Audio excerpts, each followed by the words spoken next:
February the 24th, 2006 is a day that may not stand out to you. Tammy Skinner was on her way to give birth. She was full term. She was scheduled to be induced on that particular day to give birth to a healthy baby. Yet on her way to the hospital, she decided to pull into a parking lot where she took out a handgun, put it against her stomach, shot herself, killing the baby, and then drove on to the hospital. Obviously, the child did not make it. But Tammy Skinner remains free today. She's walking around just like you and I. Had she waited just a few short hours until that particular child was out of her womb, that would be considered a capital offense. And yet, because she took that child early, she's walking around free today. Or we could talk about a 16-year-old from Michigan. Young girl who discovered that she was pregnant. She told her boyfriend, and like sadly many young people do, they decided that they would abort that child. They showed up at an abortion clinic where they found out that they were too young, that they would need parental consent. They didn't like that answer. So between the two of them, they came up with an alternative plan. For the next 2 weeks, that young 16-year-old girl allowed her boyfriend to then hit her repeatedly in the stomach with a baseball bat, killing the child. Our value for human life has definitely changed in this country. We have textbooks today that are teaching our young people that by 7 months in the womb, a fetus looks from the outside like a tiny normal baby. But then it goes on to say, but it's not. We have textbooks that are teaching our young people that we share common heritage with earthworms, that we basically evolved millions of years ago from a bacteria. I want you to stop and think about what happens when we continue to teach generation after generation that they're nothing more than an advanced bacteria, that we evolved from some ape-like creature. What happens to our value on human life? As we look back to our founding fathers, the documents in which this country was founded on, we find over and over the idea that life is to be protected. In fact, I want to spend just a moment reading to you a couple of lines. For instance, our Declaration of Independence says, "We hold these truths to be self-evident that all men are created equal." The U.S. Constitution goes on to say, "We, the people of the United States, in order to form a more perfect union, establish justice, ensure domestic tranquility, provide for the common defense, promote the general welfare, and secure the blessings of liberty to ourselves and to our posterity." In fact, in the Fifth Amendment of that particular Constitution, it says, "Nor that any person be deprived of life, liberty, or property without due process of law." Abraham Lincoln, in his Gettysburg Address, he said, "47 years ago, our fathers brought forth on this continent a new nation, conceived in liberty and dedicated to the proposition that all men are created equal." I'm here to tell you that those words are relics. They're bygones of a day that has been thrown onto the scrap heaps of history. Human life is no longer viewed in that manner. In fact, I think that probably the best description of how we view life today is in the last refrain of a poem written by a man by the name of William Ernest Henley. The poem is titled Invictus. You might remember it as being the last words of Timothy McVeigh. I want you to listen very carefully to this poem, paying close attention to that last refrain, because I think in all seriousness, this is the attitude in which most people have now adopted. It says, "Out of the night that covers me, black as the pit from pole to pole, I thank whatever gods may be for my unconquerable soul. In the fell clutch of circumstance, I have not winced nor cried aloud. Under the bludgeonings of chance, my head is bloody, but unbowed. Beyond this place of wrath and tears looms but the horror of the shade, and yet the menace of the years finds and shall find me unafraid. It matters not how strait the gate, how charged with punishments the scroll. I am the master of my fate. I am the captain of my soul. I want you to listen to what happens when that kind of attitude infects the scientific community and the way in which we view the value of human life. For instance, 1998, a Massachusetts company known as Advanced Cell Technology, they reported that they had successfully created a human cow embryo. They took some of the DNA from both a human, a cow, they spliced them together. They allowed it to grow for several days before then intentionally destroying it. The very next year, Japanese researchers, using those same exact techniques, created 27 of these human cow embryos. But why stop at human cow? Just a few short years ago, the New Zealand Herald reported that scientists had successfully created a human pig embryo. They had successfully taken the DNA from a human being, combined it with that of a swine, allowed it to grow for several days before then intentionally destroying it. One of the saddest reports came out of a Virginia lab. Virginia lab who paid several women to extract eggs from them. Those eggs were then fertilized, resulting in 50 healthy living embryos, each and every one of which was then subsequently destroyed simply so they could get to the stem cells inside. And folks, think about that for just a moment. We are now creating life knowing beforehand that we're going to destroy it. What's going on here? And what should a Christian's response be as we continue to watch the value of human life descend? I want us to spend just a moment defining exactly what life is. Because if we're going to talk about things like stem cell research, human cloning, euthanasia, abortion, to me, I think it's vital that we understand precisely where Jehovah God views life to begin. Because it's at that moment that we can understand what we need to defend, what we need to teach our children, and what we must condemn. If you have a Bible, let me encourage you. Jot down a few of these verses, study them on your own. But I want us to start in Isaiah chapter 49, looking at verse 1, where the prophet said, "The Lord hath called me from the womb, from the bowels of my mother hath he made mention of my name." Verse 5 then goes on to say, "And now the Lord says, who formed me from the womb to be his servant." Folks, God not only recognized him prior to birth, he called him by name. You then flip over to Jeremiah chapter 1, verse 5, where it says, "Before I formed you in the womb, I knew you. Before you were born, I sanctified you." Folks, Jehovah God recognized him before he was even born. We look at Psalm 139, starting in verse 13, where the psalmist said, "You formed my inward parts. You covered me in my mother's womb. I will praise you, for I am fearfully and wonderfully made. Marvelous are your works, and that my soul knows very well. My frame was not hidden from you, and skillfully wrought in the lowest parts of the earth. Your eyes saw my substance, being yet unformed." We turn to Job chapter 3. Job chapter 3, starting at about verse 13, we find Job referencing several people who he would have something in common with had he died in utero.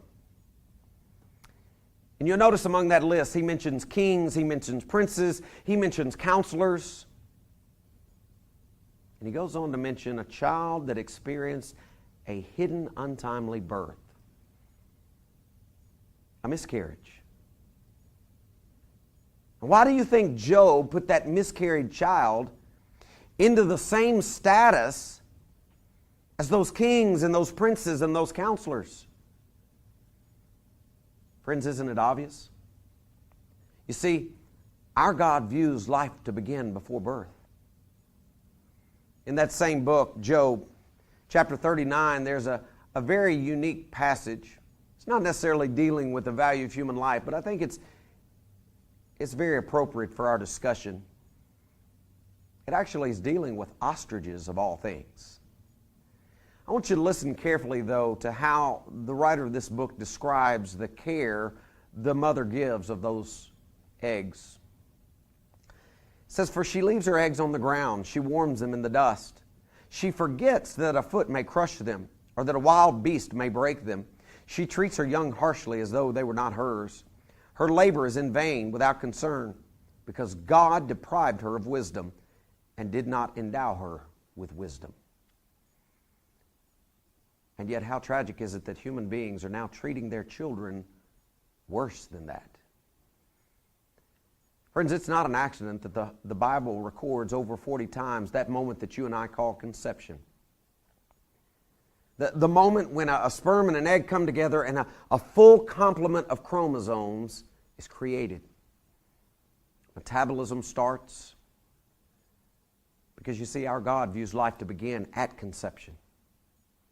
And as faithful Christians, we must keep that fact in mind, and we need to teach our children, our grandchildren, not only that life begins at conception, but that there is value to human life.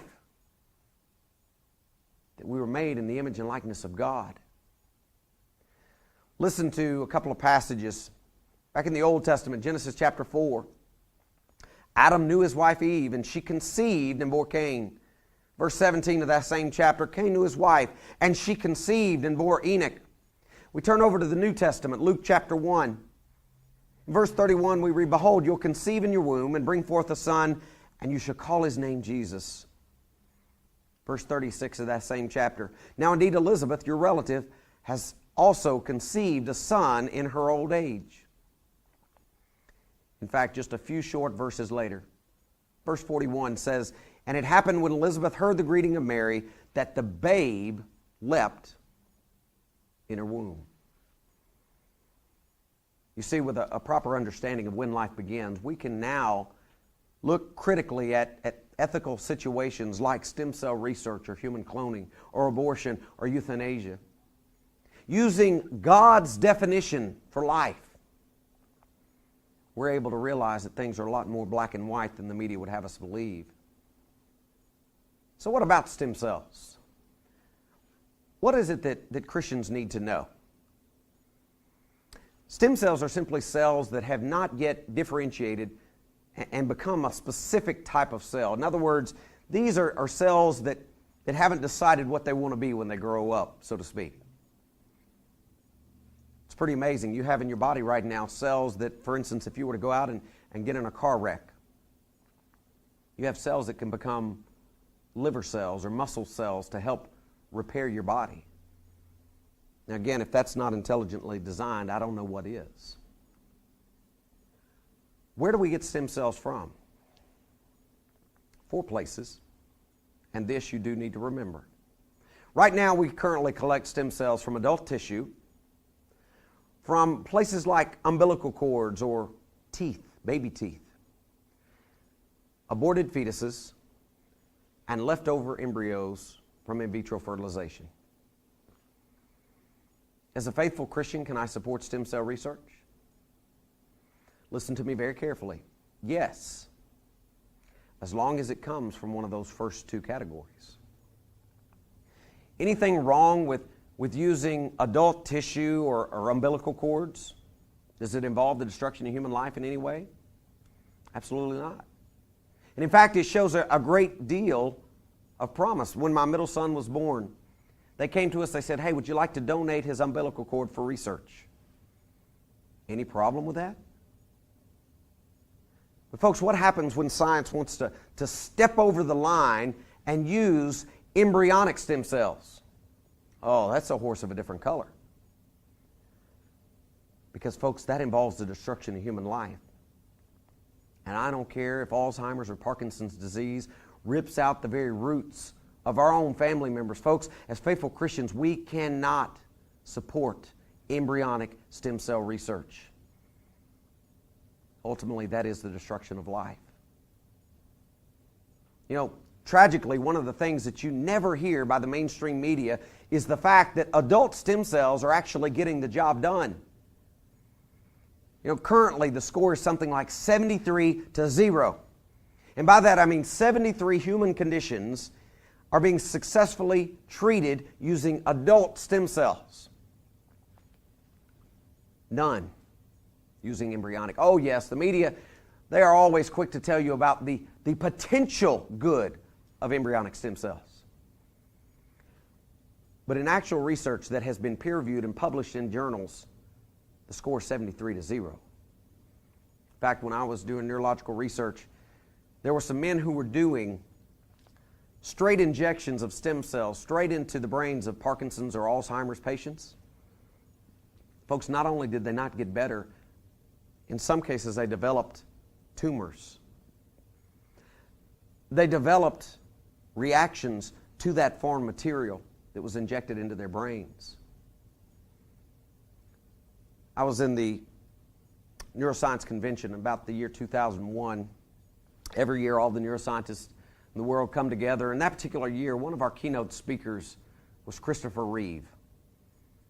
I'll never forget meeting him and watching him roll out on the stage and listening to him between ventilated breaths begging the neuroscientists of America to do anything they could to relieve his pain and suffering. See, folks, this is an emotional issue. If you've got somebody in your family that's affected, you'll know this is a deeply emotional issue. But folks, do I care about other people's pain and suffering? Absolutely. But I hope and I pray I never lose sight of the fact that I cannot disregard God's Word in doing that. You see, I have a standard I have to live by. And as a Christian, I'm going to do that. And you say, okay, Brad, adult tissue for stem cells. Where do we get stem cells from? Folks, in just about every adult tissue we've looked in, including fat. Researchers in California, they actually have taken the byproducts of liposuction, fat, and they've been able to purify stem cells. Now, I don't know about you personally. I know I would gladly donate some stem cells to that study. Does it involve the destruction of human life in any way? Absolutely not. So can I support that? You bet. I support it as an informed, educated Christian. How about human cloning? You know, it's coming. If God allows it, it'll probably happen within the next decade. As you think about that for just a moment, it took us a long time to be able to clone a mammal. You know, we've been cloning things like leopard frogs and vegetables for decades. Back in 1953, F.C. Stewart was cloning leopard frogs. But people weren't very interested in leopard frogs or vegetables. They wanted to know, can you clone a mammal? Or more importantly, can you clone a human? At first it was difficult. But Dolly changed all that. February 27, 1997 issue of Nature magazine arrived in our mailbox, and inside that particular journal there was an article penned by a man named Ian Wilmot. Dr. Wilmot had done something that prior to him nobody had been able to do. He had scraped a cell off of a 6-year-old sheep. He placed that material into a petri dish, and then he starved that cell almost to death. Now, right before a cell dies, it will systematically shut down all of its non-essential functions. It basically goes into what you and I might call a survival mode. And right before that little cell died, Ian Wilmot did two things. He zapped it with electricity, and then he shoved the nutrients to it. And that little cell woke up, and it forgot where it came from. It forgot that it was a 6-year-old mammary gland cell.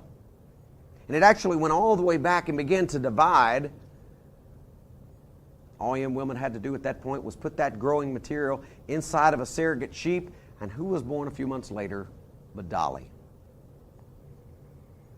Now, since that time, we have successfully cloned all kinds of mammals. You know, when you look at the list, we've got things like goats, pigs, cattle, mice, horses, mule, deer, dogs, cats, rabbits. And as you listen to that particular list, one thing should strike you very, very clearly, and that is all of those, from a biological classification, all of them are mammals. From a biological classification, what's a human? It's also a mammal. So the next question is obvious. If we can clone all of these mammals, can we clone a human? Think somebody's willing to try? Folks, they're already trying. Doug Melton, Harvard University, they announced several years back that he had a 4,000 square foot secret basement laboratory where he was proceeding with human cloning. He had passed the last hurdles. The very next week, the University of California, San Francisco said, hey, we want in on the race as well. And so now there are literally people racing to see who can create the very first human. But should we? Folks, science cannot answer that question for you. In order to find out the answer to that particular question, we've got to turn to the pages of God's Word. You see, God had a plan. Genesis chapter 2, we find Adam and Eve. In fact, we find Adam and Eve getting married. God performing that very first marriage ceremony, instituting marriage. In fact, if you look through the Bible, the biblical pattern, you see a common theme: family. It's supposed to be one man, one woman for life. Paul, in writing to Timothy, commenting on young widows, he said, I desire that young widows marry, bear children, and guide the house. Notice that divinely laid down order. Marry first, then bear children, then guide the house. Folks, with cloning, you don't need to be married. You don't even need a boyfriend or girlfriend. All you need is a single cell. This thing violates God's plan about the family unit at every single turn. And as faithful Christians, we have no business supporting human cloning. You think with me for just a moment. It took 277 tries just to make a single sheep. Is that okay? Is that acceptable now that we moved into the realm of human cloning? How many embryos, how many humans are going to have to die in order for us just to try to play with the plan that God has already given us? And think with me for just a moment. What happens each and every time we try to get around God's original plan? Did He give us a plan for the family, for marriage, for children? Absolutely. If I were to mention the name Hagar to you, Ishmael, do they ring a bell? You remember, God told Abraham, you're going to have a child in your old age. You remember what Abraham's wife, Sarah, did? She laughed. And we ought to ask the question, is anything too impossible for God? You probably remember the rest of the account. Sarah turns to her husband. Abraham says, hey, go have sexual relations with my handmaid Hagar. Ishmael resulted. If I were to ask you, is Ishmael the father of the Jewish nation? No. Isaac have something to do with it? Do you remember what happened to Ishmael? You remember when Isaac came on the scene, God told Abraham, He said, you take them out to the edge of the wilderness and you send them away. And folks, that was His own flesh and blood. And I tell you that simply so that you completely understand that there is a high price to be paid each and every time we try to get around God's original plan. We can't talk about the value of human life, ethics, without at least touching on the topic of abortion. I'm sad to say that abortion has pretty much been legal my entire lifespan. Now think about that for just a moment. You want to talk about a generation of people who've become desensitized? Several months ago, I had the opportunity to interview Jane Roe. of the infamous Roe versus Wade case. She's very much pro-life now. In fact, she feels very used by what happened. Basically, the abortion activist bought her pizza, bought her beer, and they got her signature, and they took it to the courts. What most people don't know, Norma McCorvey, that's her real name, Norma never had an abortion. She and I, we sat down together and we discussed just how the abortion debate has changed this nation. We talked for a long time about what it's done to the value of human life. And over dinner, we talked about the National Memorial that's in Chattanooga, Tennessee. It's a memorial to the unborn. You realize we're averaging roughly 4,500 deaths every single day. Now, to clearly put that in perspective, folks, that's more people than we lost in the World Trade Center. Can you imagine having the World Trade Center happen every single day? We're averaging roughly 1.2 million a year. And their tiny souls cry out to us, all because we've allowed people to go on thinking there is no God. Proverbs chapter 6, verses 16 and 17. These 6 things doth the Lord hate, yea, 7 are an abomination unto him. A proud look, a lying tongue, and hands that shed innocent blood. What's more innocent than the blood of an unborn child?